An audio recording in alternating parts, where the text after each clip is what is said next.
Hi everyone, in this video, I'll show you how to easily add music to your Instagram post in just a simple steps. Let's jump right in. First, open the Instagram app on your phone. Then, tap the plus icon at the bottom of the screen. Choose a photo or a video from your gallery that you want to post. Then, tap the next in the top right corner. On the edit screen, you can apply filters or adjust your media if needed. Then, tap the music icon. Browse and search for a song you'd like to add. Then, tap on a song to preview it.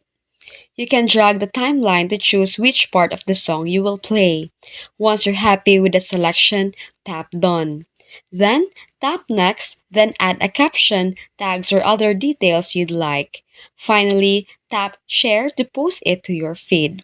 And that's it. You know how to add a music to your Instagram post easily. If this tutorial helped, don't forget to like, subscribe, and hit the notification bell for more tips. Thanks for watching.